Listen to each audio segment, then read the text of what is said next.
আকাশবাণী খবর পড়ছি অনিন্দ চট্টোপাধ্যায়।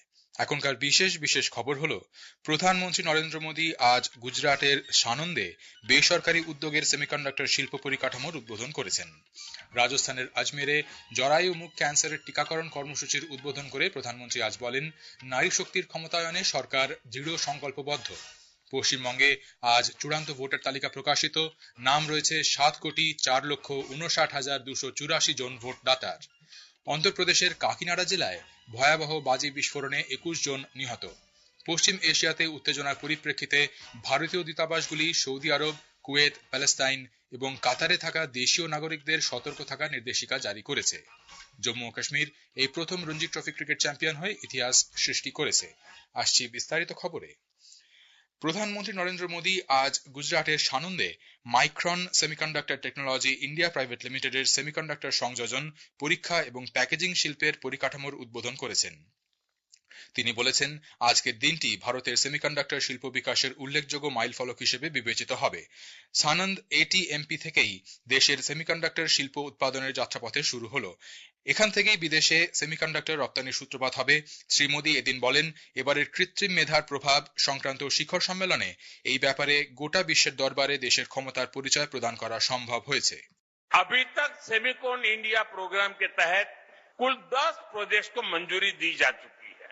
इनमें से माइक्रोन के अलावा 3 और प्रोजेक्ट भी बहुत जल्द प्रोडक्शन शुरू करने वाले हैं। और हम जो सेमीकंडक्टर इकोसिस्टम बना रहे हैं वो किसी एक रीजन तक सीमित नहीं है, ये पैन इंडिया है। यानी विकसित भारत के नए टेक हब देश के हर हिस्से में विकसित किए जा रहे हैं। অনুষ্ঠানে তথ্য প্রযুক্তি মন্ত্রী অশ্বিনী বৈষ্ণব বলেন, সেমিকন্ডাক্টর শিল্পে ইতিমধ্যেই ভারত বিশ্ব মানচিত্রে স্থান করে নিতে সক্ষম হয়েছে। প্রধানমন্ত্রী নরেন্দ্র মোদীর নেতৃত্বাধীন সরকারের আমলে ইলেকট্রনিক্স শিল্পের 6 গুণ বৃদ্ধি হয়েছে। ইলেকট্রনিক্স সামগ্রীর রপ্তানি বেড়েছে 8 গুণ। তিনি আরো বলেন, এখন মোবাইল রপ্তানি ভারতের অন্যতম প্রধান বহির্বাণিজ্য হয়ে উঠেছে। भारत में इलेक्ट्रॉनिक्स मैन्युफैक्चरिंग को 6 गुना बढ़ाया है और इलेक्ट्रॉनिक्स के एक्सपोर्ट्स को 8 गुना बढ़ाया है। आज मोबाइल फोन भारत के टॉप एक्सपोर्टेड आइटम्स में से एक हो चुके हैं। बजट में सेमिकॉन 2.0 की भी घोषणा कर दी है। প্রধানমন্ত্রী নরেন্দ্র মোদী বলেছেন, মহিলারাই হলেন প্রত্যেক পরিবারের মেরুদণ্ড। রাজস্থানের আজমিরে আজ জরায়ুমুখ ক্যান্সার প্রতিরোধে 14 বছর বয়সী কিশোরীদের জন্য দেশব্যাপী হিউম্যান প্যাপিলোমা ভাইরাস এইচপিভি টিকাকরণ কর্মসূচি সূচনা করেন তিনি। শ্রী মোদী বলেন, বিজেপি সরকার সর্বদা মহিলাদের ছোটখাটো সমস্যার সমাধানকেও অগ্রাধিকার দিয়েছে। এইচপিভি টিকাকরণ কর্মসূচি সেই লক্ষ্যেই একটি গুরুত্বপূর্ণ পদক্ষেপ। দেশে নারী শক্তির ক্ষমতায়নে সরকার দৃঢ় সংকল্পবদ্ধ বলে তিনি জানান। परिवार में जब माँ बीमार होती है तो घर बिखर सा जाता है। अगर माँ स्वस्थ है तो परिवार हर संकट का सामना करने में सक्षम रहता है। इसी भाव से भाजपा सरकार ने महिलाओं को संबल देने वाली अनेक योजनाएं चलाई है। साथियों, हमने 2014 से पहले का वो दौर देखा है जिसमें शौचालय के अभाव में बहनों बेटियों को कितना अपमान झेलना पड़ता था। इसलिए हमने इनका मिशन मोड पर समाधान किया। দেশের সেনাবাহিনীর প্রতিভার কথা তুলে ধরে তিনি বলেন, অপারেশন সিন্দুরের সময় গোটা বিশ্ব ভারতের সামরিক বাহিনীর শক্তি প্রত্যক্ষ করেছে, কিন্তু কংগ্রেস সর্বদাই প্রতিরক্ষা বাহিনী নিয়ে প্রশ্ন তুলেছে। बीते 11 वर्षों में हमारी सेना हर मिशन, हर मोर्चे में विजयी रही। सर्जिकल स्ट्राइक से लेकर ऑपरेशन सिंदूर तक वीरता का लोहा मनवाया। लेकिन कांग्रेस के नेताओं ने इसमें भी दुश्मनों के झूठ को ही आगे बढ़ाया। देश के लिए जो भी शुभ है, जो भी देशवासियों का भला करने वाला है, कांग्रेस उस सबका विरोध करती है। इसलिए देश आज कांग्रेस को सबक सिखा रहा है। প্রধানমন্ত্রী নরেন্দ্র মোদী দেশের উন্নয়নে ও বিশ্ব কল্যাণে যুব সম্প্রদায়ের ক্ষমতায়ন, গবেষণা ব্যবস্থাপনাকে শক্তিশালী করা এবং প্রযুক্তি ও বিজ্ঞান চর্চা বৃদ্ধির বিষয়ে সরকারের সংকল্প পুনর্ব্যক্ত করেছেন। জাতীয় বিজ্ঞান দিবসে এক বার্তায় প্রধানমন্ত্রী বলেছেন, গবেষণা, উদ্ভাবন ও বিজ্ঞানের প্রতি অনুসন্ধিৎসার জন্যই দেশ আজ এগিয়ে চলেছে। নোবেল জয়ী পদার্থবিজ্ঞানী চন্দ্রশেখর ভেঙ্কটরামন 1928 সালের 28 ফেব্রুয়ারি রমন এফেক্ট আবিষ্কার করেন। সেই আবিষ্কারের স্মরণে জাতীয় বিজ্ঞান দিবস হিসেবে দিনটি পালিত হয়ে থাকে। কেন্দ্রীয় স্বরাষ্ট্রমন্ত্রী অমিত শাহ জাতীয় বিজ্ঞান দিবসে বিজ্ঞানী ও গবেষকদের শুভেচ্ছা জানিয়েছেন। সামাজিক মাধ্যমের এক বার্তায় শ্রী শাহ বলেছেন, বৈজ্ঞানিক সমাজের নিরলস সন্দিচ্ছা আগামী দিনে জাতির পথ প্রদর্শনে সহায়ক হবে। সুপ্রিম কোর্টের নির্দেশ ও নির্বাচন কমিশনের গাইডলাইন মেনে আজ পশ্চিমবঙ্গে বিশেষ নিবিড় সংশোধনী পরবর্তী চূড়ান্ত ভোটার তালিকা প্রকাশিত করা হয়েছে। অসম্পূর্ণ এই চূড়ান্ত তালিকা অনুযায়ী মোট ভোটারের সংখ্যা দাঁড়িয়েছে 7,04,59,284। পশ্চিমবঙ্গের মুখ্য নির্বাচনী আধিকারিক মনোজ কুমার আগরওয়াল জানিয়েছেন, খসড়া তালিকা প্রকাশের সময় মোট ভোটার ছিলেন 7,08,16,630। বিশেষ নিবিড় সংশোধনীর প্রক্রিয়ায় সংযোজন ও বিয়োজন মিলিয়ে চূড়ান্ত তালিকার আরও 5,46,053 জনের নাম বাদ গিয়েছে। খসড়া তালিকাতে 58,20,000-এর বেশি ভোটারের নাম আগেই বাদ পড়েছিল। ফলে সব মিলিয়ে এখনো পর্যন্ত 63,66,952 জনের নাম রাজ্যের ভোটার তালিকা থেকে বাদ গেল। মোট 60,06,675 জন ভোটারের নাম বিচারাধীন বা অ্যাডজুডিকেশনের আওতায় রয়েছে এবং তাদের নামও চূড়ান্ত তালিকায় অন্তর্ভুক্ত করা হয়েছে। অন্ধ্রপ্রদেশে একটি বাজি কারখানায় আজ আচমকা বিস্ফোরণ ঘটে 21 জনের মৃত্যু হয়েছে বলে খবর। আহত হয়েছেন আরো বহু। ঘটনাটি কাকিনাড়া জেলার সামারলাকোটার ভেটলাপাম গ্রামের। জোরালো বিস্ফোরণের শব্দে আশপাশের গ্রামের মানুষ সন্ত্রস্ত হয়ে পড়েন। স্থানীয়রা বলেছেন, বিস্ফোরণের সময় গোটা এলাকা ভূমিকম্পের মতো কেঁপে উঠেছিল। ঘন ধোঁয়ার কুণ্ডলী আকাশ ছেয়ে ফেলে। কিছু কিছু দেহাংশ ছিটকে আশেপাশের ধান খেতে ছড়িয়ে পড়ে। পুলিশ জানিয়েছে, মৃতদের মধ্যে 13 জনের দেহ শনাক্ত করা সম্ভব হয়েছে।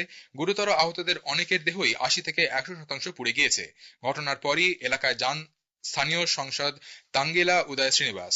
মুখ্যমন্ত্রী চন্দ্রবাবু নাইডু বর্তমানে বিজয়নগর সফর করছেন।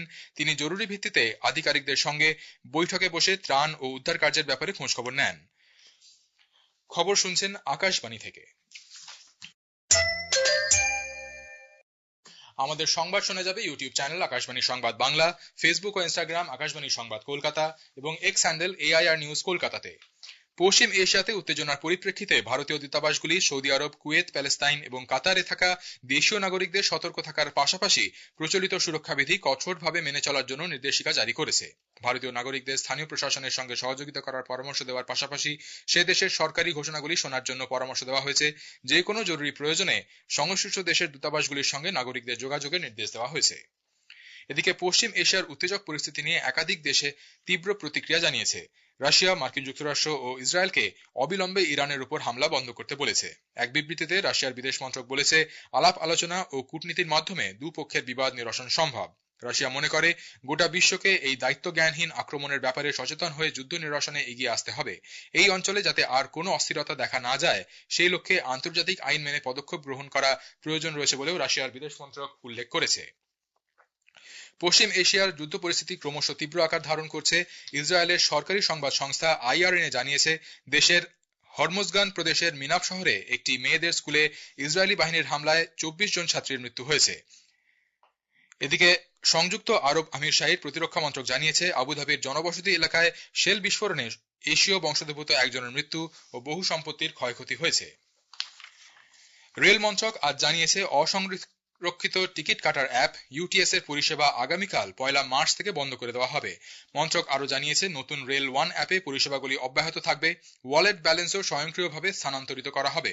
যাত্রীদের UTS মোবাইল অ্যাপের সঙ্গে সংযুক্ত একই মোবাইল নম্বর ব্যবহার করে রেল ওয়ান অ্যাপে নিজেদের নাম নথিভুক্ত করার পরামর্শ দেওয়া হয়েছে। বিদেশমন্ত্রী ডক্টর এস জয়শঙ্কর আজ নতুন দিল্লিতে ভারত ইউরোপীয় ইউনিয়নের মধ্যে প্রথম পরামর্শ কমিটির সভায় সভাপতিত্ব করেন। সমাজ মাধ্যমের এক বার্তায় শ্রী জয়শঙ্কর বলেছেন, বাণিজ্য, প্রযুক্তি এবং সক্রিয়তা ক্ষেত্রে ভারত ও EU এর মধ্যে অংশীদারিত্ব এবং পারস্পরিক বোঝাপড়া দৃঢ়ভাবে গড়ে তুলতে এই বৈঠকে আলোচনা হয়েছে। উপরাষ্ট্রপতি CP রাধাকৃষ্ণন বলেছেন, গুণমান সম্পন্ন শিক্ষাই পারে মানুষকে আত্মনির্ভর ও সক্ষম করে তুলতে। তিনি আজ কেরালায় চাঙ্গানেশ্বরের বার্কমান কলেজে শতবার্ষিকীর সমাপ্তি অধিবেশনে ভাষণ দিচ্ছিলেন। উপরাষ্ট্রপতি বলেন, একসময় ভারত মূলত বাইরে থেকে প্রযুক্তি আমদানি করত, কিন্তু এখন আমাদের দেশেই উন্নত মানের প্রযুক্তি উদ্ভাবন সম্পন্ন হচ্ছে। জম্মু ও কাশ্মীর রঞ্জি ট্রফি ক্রিকেটে চ্যাম্পিয়ন হয়েছে। কর্ণাটকের হুবলিতে 5 দিনের ফাইনালে আজ অমীমাংসিতভাবে শেষ হয়। প্রথম ইনিংসে এগিয়ে থাকা সুবাদে জম্মু ও কাশ্মীর প্রথমবার ফাইনালে উঠে খেতাব জয় করে ইতিহাস সৃষ্টি করেছে। শেষ করার আগে খবরের বিশেষ কিছু অংশ আরও একবার। প্রধানমন্ত্রী নরেন্দ্র মোদী আজ গুজরাটের সানন্দে বেসরকারি উদ্যোগে সেমিকন্ডাক্টর শিল্প পরিকাঠামোর উদ্বোধন করেছেন। রাজস্থানের আজমিরে জরায়ুমুখ ক্যান্সারের টিকাকরণ কর্মসূচির উদ্বোধন করে প্রধানমন্ত্রী আজ বলেন, নারী শক্তির ক্ষমতায়নে সরকার দৃঢ় সংকল্পবদ্ধ। পশ্চিমবঙ্গে আজ চূড়ান্ত ভোটার তালিকা প্রকাশিত, নাম রয়েছে 7,04,59,284 জন ভোটদাতার। খবর শেষ হলো।